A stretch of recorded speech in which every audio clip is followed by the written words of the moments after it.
Hey everyone. You're not late. I think that I'm late. Can everyone hear me okay? I'll take the non-response as a yes. Um, First of all, Merry Christmas. This is the worst Christmas ever, so I applaud everyone who decided to get out of bed and not off themselves. Um, I also want to applaud everyone who decided not to follow the rules today. As a rule breaker, I support all of you who decided to still see some family and friends and to still attempt to celebrate Christmas on the year when I feel that Christmas should have just been canceled entirely. Um, does everyone have a drink? I happy Christmas to you too, Leo. Um, yeah, it's a surprise to me also. I didn't plan on doing a Christmas Day stream. I usually try to take Christmas off of like doing any work at all, and usually I don't have to try that hard to do that because usually I'm doing other things. Yeah, it's an angry Christmas. I am. Do I seem angry? I feel sort of angry. I'm also really hot because the heat has been on in my apartment all day and I like way overdid it with the heat. So now I'm boiling and I'm also not wearing pants. So you guys can't see it, but I've just got this shirt on and no pants. Um, and I'm gonna pour myself a drink before we start. So you guys also feel free to join me. I'm not sponsored by Bella Wines, but I just discovered this wine which is local to BC and it's so good. It's like a bubbly rosé kind of. It's the Gamay West Bank series. Now I'm also like a wine connoisseur. That's gonna be part of the lives, but it's so good because it's not too sweet. And the most annoying thing about like pink bubbly wines, which are lovely, but often they're like way too sweet and disgusting. So you can order these online and I highly recommend it. And the lady who runs the vineyard is like very sweet and helpful and also sort of like made fun of me because I ordered 3 bottles on wine. I ordered 3 bottles online like a week ago. And then like a week later, I had to order 3 more because I drank them all already. And she was like, wow, good job. Okay.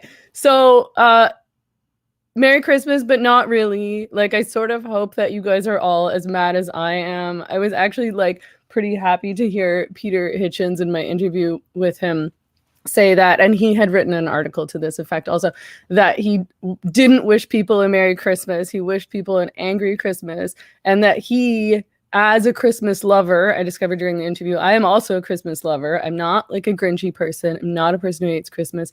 That he, as a Christmas lover, felt like everybody should just be mad this Christmas. And I sort of agree. I've talked to so many people today who are like, just super depressed. And I think more so than normal. I know that everyone always says like the holidays are a hard time and like keep that in mind because, you know, a lot of people are alone or like they have like family issues. So it's not a joyous time and just be sensitive around that. But this year, obviously people are isolated and couldn't visit their families and like can't do any of the normal traditions that they do, which of course it's recommended we all just replace that with Zoom. I, as like the rebellious teenager of my family, refused to participate in the family Zoom, which is actually happening right now. So I'm going to dinner at my sister's after this live stream, but since they're doing this Zoom thing, I thought I'd take an opportunity to do something that I would enjoy doing more because I sort of refuse to pretend as though a Zoom conversation can replace in-person celebrations. And I resent the fact that our government is telling us that it's just the same, it's just as nice, or that we should start new traditions, like as if we should start a new tradition where we all just Zoom with each other on Christmas instead of getting together. So I'm pissed off about that. But it's really nice to see you all. I'm so excited to see how many people showed up. Are you guys also like angry and trapped in your houses drinking prosecco? Okay. Right. In defense of Love Actually, the movie. So, okay, Nat, the movie. So, I mean, I could defend Real Love also, but I think that it sort of is all tied in. Hi, Renee. Nice to see you. In case you just got here and not wearing any pants. Shawnee's hungover from last night. Good for you. I'm not, which is sort of weird because I usually I think I'm always hungover on Christmas Day. I don't know that if there's ever, I don't know that, I think I usually party on Christmas Eve. I feel like Christmas Eve is the night to party. Okay, Mark's drinking Corona Light. Good job. Staying healthy. So no, I'm not gonna jump up with no pants. I'm hoping that I don't have any dog incidences. But if I do have to jump up, I'll have to stop the camera so that, I mean, this is actually a pretty big shirt, so it might be okay. This is it's a very oversized shirt, so it would actually cover any, you guys might see a piece of my thigh or something like that. Okay, Matcha Wing Zero rebelled. Good for you. Did anybody else rebel, or did you guys all follow the rules? Yeah, my fancy dress shirt. Oh yeah, I could get a long straw. I don't know. I don't find that super classy. Sticking a straw in a champagne glass. I'm also using my fancy flutes instead of my regular non-fancy ones. And the non-fancy ones, I can barely use these because every single time I take them out, I break one and it shatters all over the floor because I'm way too clumsy and I talk way too much with my hands to handle using anything that has a stem. But it's a special occasion. Okay, so I have to go soon because I'm gonna be late for dinner. So I was getting super annoyed all week long because everyone online was shitting on Love Actually, which is not only one of my favorite holiday movies, but one of my favorite movies. And I feel okay, first of all, I have to say that I love rom-coms. I'm a big rom-com fan and I'll watch any romantic comedy. But, my favorite movies honestly are, I'm afraid, movies like Annie Hall, Manhattan, When Harry Met Sally, and I think that Four Weddings and a Funeral. I also love Hugh Grant. I should add that. I mean, I don't know how upsetting this is for you guys all, since I'm just talking about movies made by Woody Allen, and then also now I'm admitting that I'm a huge I had a lifelong major crush on Hugh Grant up until sort of recently when he started to age out of crushability. Thank you, Streets of Vancouver. I enjoyed that interview with Peter Hitchens also. And Groundhog's Day. That's another great rom-com. I think that counts as a rom-com. Very good. I first of all, I think that everyone who is shitting on Love Actually is doing it because they want to seem more highbrow than the rest of us. Who could like this cheesy, politically incorrect, crappy rom-com? Here are all the reasons why it's a bad movie. And I actually don't object to a lot of the reasons that people offer. I just object to them offering the reasons at all, because clearly Love Actually is not meant to be some great politically poignant movie. And I don't understand why. It would be taking Keeping Up with the Kardashians and picking it apart and being this isn't feminist. Of course it's not. It's a romantic comedy. It's entertainment. I don't understand why we can't just be entertained. And moreover, so as far we should take things as they are within the context within that which they exist. So we know that it's just supposed to be a feel-good movie, and it is a feel-good movie. It's a movie about love. It's a movie about taking risks. It's a movie about grand gestures. And I also think, I tried to think about this a little bit harder yesterday than just but this is a movie that I like. Stop being mean about a movie that I like. I think that it's also a movie about telling the truth. And I'm a big fan of telling the truth.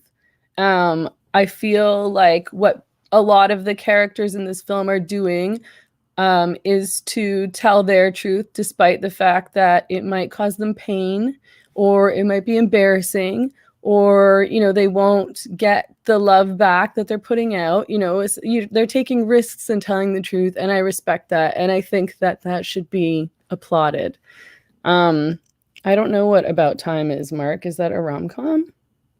I also don't know what Bananas is. Is Bananas and Sleeper a classic romantic comedy? I don't think I know what those are. And if they are classic romantic comedies and I don't know what they are, then I feel really bad. Okay, so first of all, I'm gonna explain to you some of the reasons why I think Love Actually is a great movie and not a bad movie. First of all, as I said earlier, I love Hugh Grant. I think his dancing scene is funny. I find him funny. I think people were like critical of that storyline because he goes after his younger kind of secretary. I know she's not a secretary, but she has some sort of like clerical like admin position. She delivers his like tea and cookies or something like that. So it's obviously sort of a cliche where this like powerful man falls for the lowly secretary type figure. But I mean, it's clear like he doesn't behave as though he has that position of power. So he feels nervous around her. He feels kind of like stupid and awkward and uncool around her. And she feels similarly. So I feel that sort of like equalizes things in terms of their relationship to come or their crushes on each other. I feel like the storyline around Liam Neeson's son being in love with this girl who he thinks is like the coolest girl in school and has no idea who he is and will never love him back. I like that storyline, partly, of course, because it's like a bonding experience between Liam Neeson and his son. I don't remember what his name is in the movie, but also because this girl is like a foot taller than him. Like his crush is on like a girl who looks like a like actual teenager and is clearly more. So not only is she bigger and more grown up looking, but she's obviously a very confident girl. Her scene singing Mariah Carey's All I Want for Christmas Is You in the movie is amazing, of course, because that's the greatest Christmas song of all time. And I just think it's like pretty ballsy for him to have a crush and go for this girl who's clearly, so much bigger and better than him. Sleepless in Seattle. Yes, I love Sleepless in Seattle. And also You've Got Mail. That's another great one. I usually hate the Colin Firth type storylines, which because like I don't actually believe. I think that people will disagree with me, obviously, because I'm sure people have been in these situations before, but I tend not to believe that you can fall in love with somebody that you can't have a conversation with. So, they both speak different languages. I think she's like Portuguese, or she speaks Portuguese, and he obviously speaks English. So they can't actually communicate with one another in words, and yet they somehow fall in love. But I feel like it actually works for some reason. I feel like she kind of makes fun of him and she kind of picks on him a little bit, which I like. And it doesn't come off as condescending in the way that I would often view like a man. I feel like men tend to fall in love with and romanticize women who they view as vulnerable and a bit disempowered and a bit helpless, which is something I think that men often project onto women who, are immigrant women or women who they view as ethnic. Like there's this big trend of like white men who are sort of obsessed with Asian women because they have racist ideas about Asian women being passive. And they like feeling like the dominant one in the relationship. So I think they like in some ways not actually being able to communicate with somebody as an equal. But I think that they actually do seem like equals. And again, they both sort of seem similarly awkward and stumbly. Like I feel like the power dynamic between them is equal. I think that the people often like go after the storyline where Keira Knightley, whose name in the film is Juliet, her character's name is Juliet, where Mark falls in love with Juliet, who is Mark's best friend, Peter, I believe, his wife. And they find that to be like a really offensive storyline because it's rude. Like essentially, like he shouldn't, he shouldn't, not only should he not be in love with his best friend's wife, but he shouldn't tell her. And I totally disagree. I mean, like, I feel that if you don't say something and you keep it inside and you just keep obsessing and obsessing and obsessing, you just turn it into this fantasy in your head and it gets bigger and bigger and bigger. And the best way to resolve those kinds of fantasies is to bring it back to reality, which means, you know, telling her and her deciding to obviously stay with her husband. I mean, why would this girl leave her husband because some other man professes his love for her who she's not in a relationship with? Like, she's not some dummy who's just going to turn around and be like, "Oh, you like me? Okay, let's do it." So, I mean, and the result of him coming clean about his love for her was that he had to end his fantasy.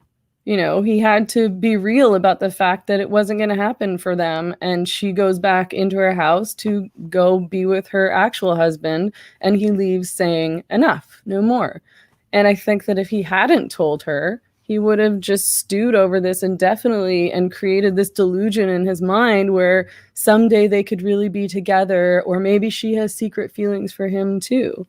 And I think that it's important to be brave in situations like that and in all situations.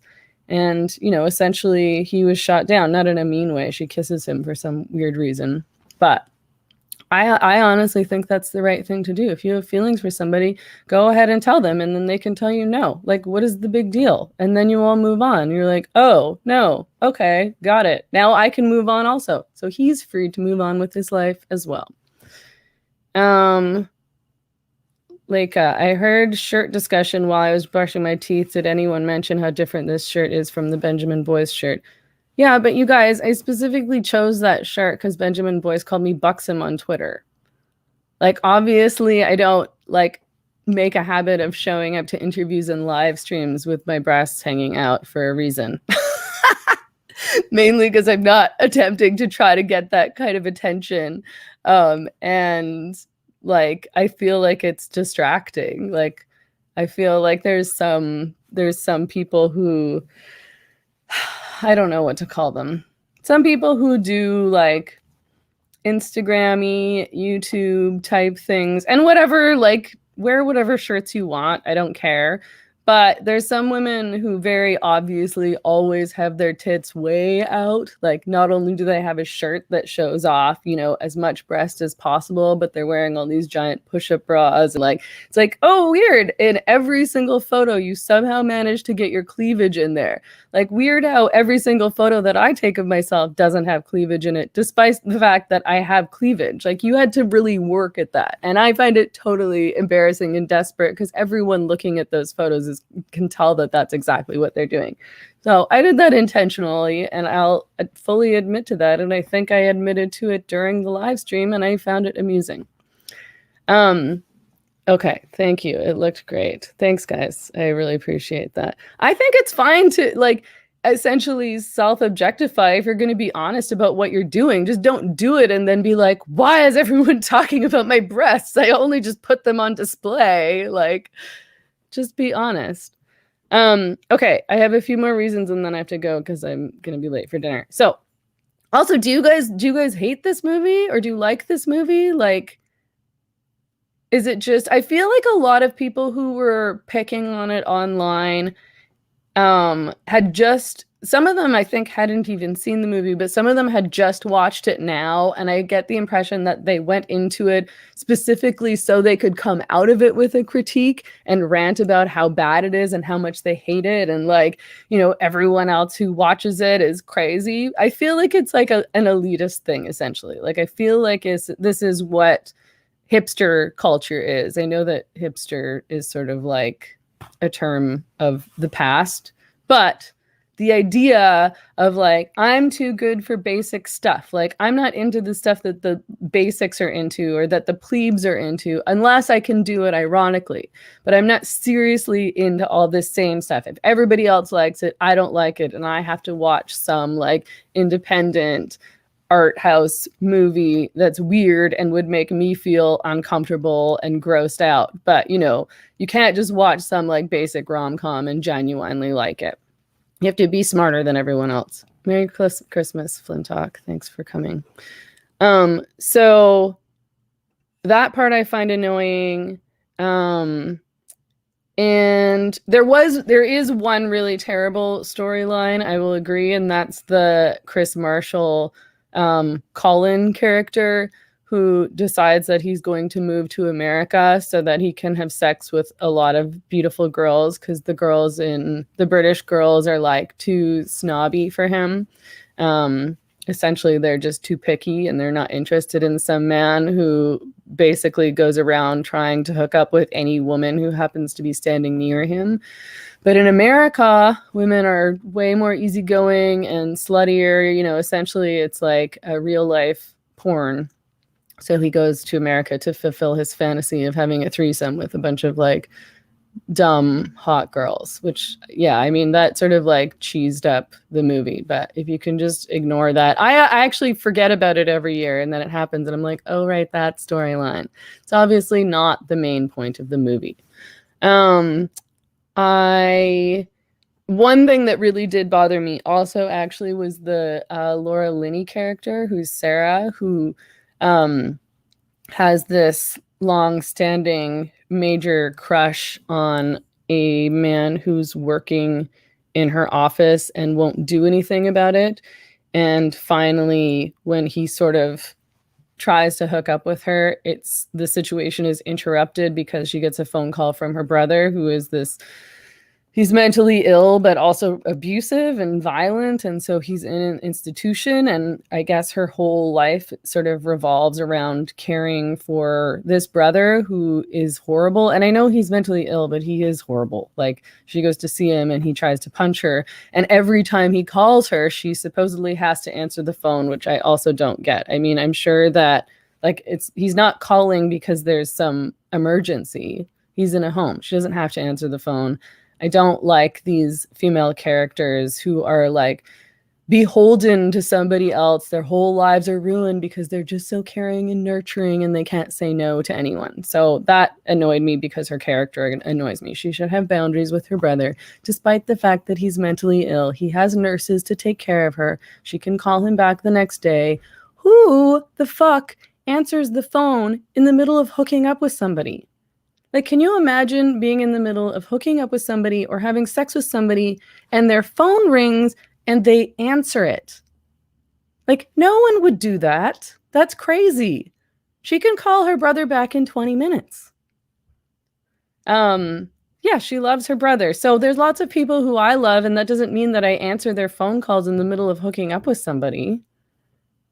Like, she doesn't have to drop her whole life for this, you know, for her sibling. And I just find it, I mean, I'm not saying that I don't believe the storyline, because I actually know lots of women who behave in these ways, like they're martyrs, and they sort of just have no choice, and oh, poor me, I have to play nursemaid. But you don't. You can still live your life and still love your brother and still visit him and still talk to him on the phone. You can just choose the times you talk to him on the phone. I mean, again, these aren't emergency calls. They're calls to chat about nothing. And I don't know. I think that women should prioritize themselves much more than they do. And I'm not saying be less compassionate, but maybe sometimes be less compassionate if it means destroying your life or putting your own life aside. Okay, Streets of Vancouver says, I did have a friend who took my call while getting it on, and he also took a call of mine while he was in the shower. Is this a male friend? I think that's really weird.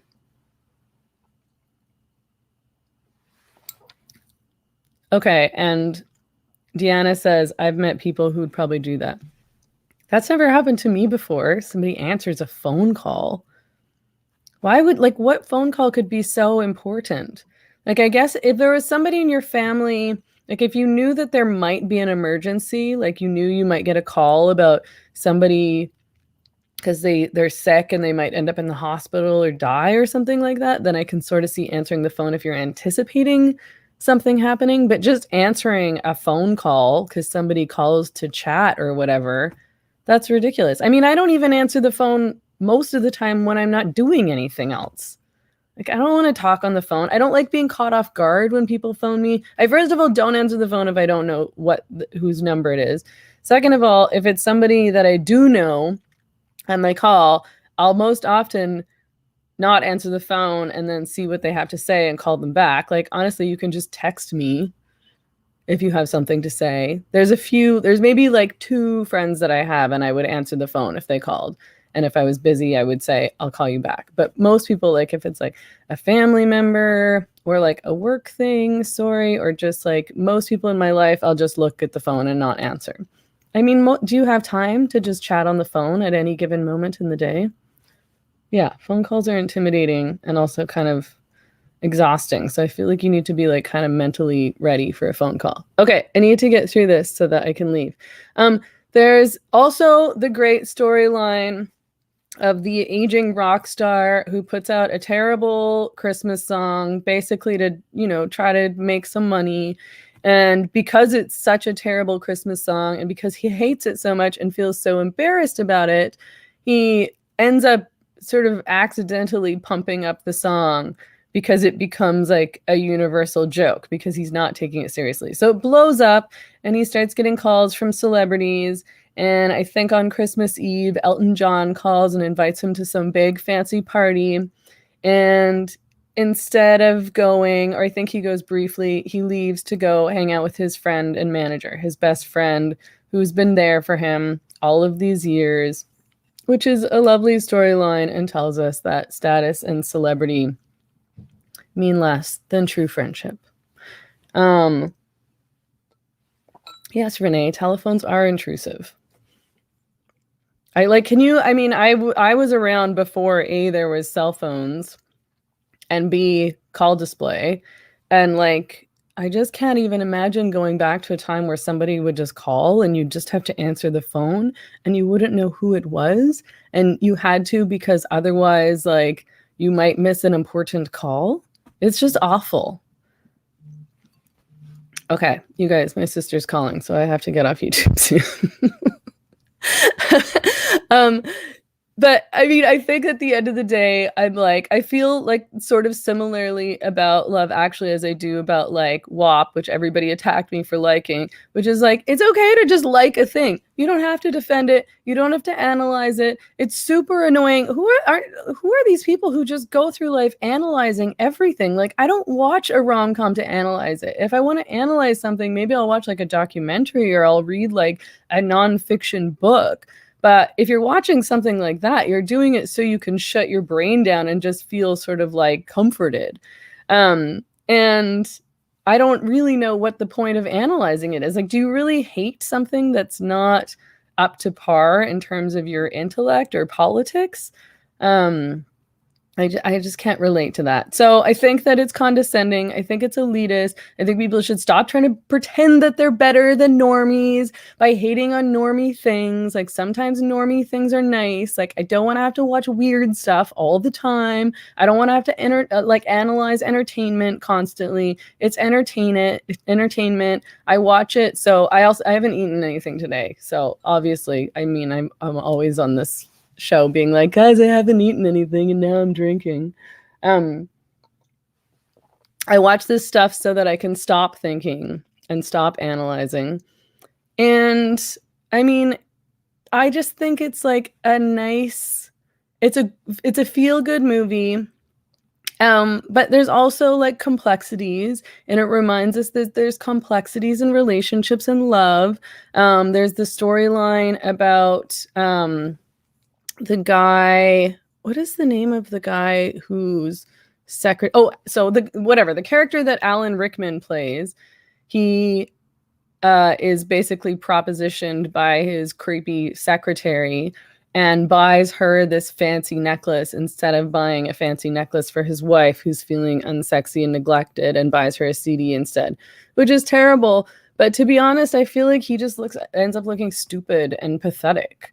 Like, I don't think the storyline is like, oh, look at what men can do. They can be old and ugly and get attention from these like young, beautiful women. I think that he just looks kind of like sad and lame that he would fall for such a thing and hurt his wife and family because of it. So I think that Love Actually is fundamentally about taking risks and not spending your life in safety, scared to take a leap, scared to be honest, scared to tell the truth, which is sort of like my whole MO in life. You have to be courageous. You have to be true to yourself. You have to be authentic no matter what. And I think the other aspect of this film is my natural instinct was just to be like, I just like it, leave me alone. But I felt like I had to like come up with a reason. Which is that being human means feeling and feeling sad. And I think that a lot of us are probably feeling, you know, pretty depressed and miserable and sad and alone right now. Like I said, like I talked to a lot of people or texted with a lot of people today who are just feeling like miserable, who've been crying for days, who feel super low and depressed, which makes me annoyed that people are still online and publicly celebrating Christmas as though things are normal and fine. Like it's not. So I feel like we should all be acknowledging how horrible this is right now. But, you know, it's also like, okay, this is a hard Christmas. This is terrible. Everyone's feeling bad and sad.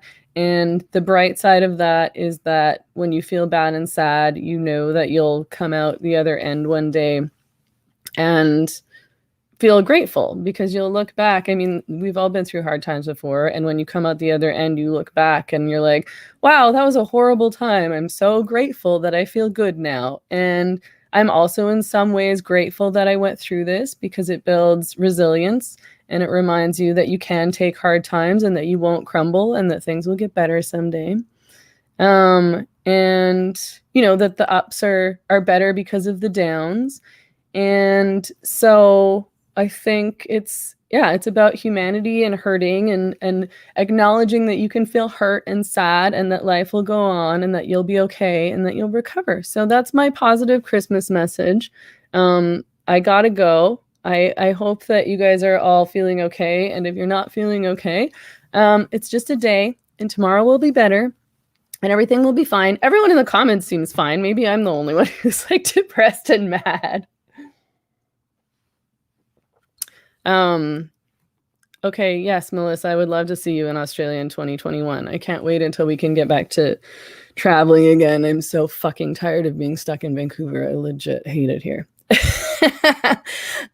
So have a drink. It's okay. Things will be better. We're all human. This is a hard time. It'll be better someday. We'll all recover. And just remember that like lots of us are feeling like shit today. It's not just you.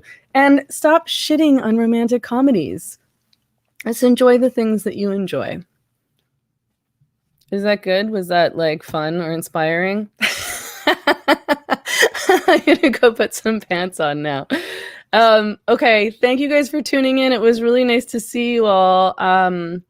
Thanks again for showing up and participating. I wish I could stay longer. I should have thought about doing this earlier in the day, but I was hardly awake, to be honest. I think I managed to drag myself out of bed at 1 p.m. Okay, Merry Christmas. I love you all. Goodbye. I will eat a lot. Thank you, Deanna. Okay, bye, everyone.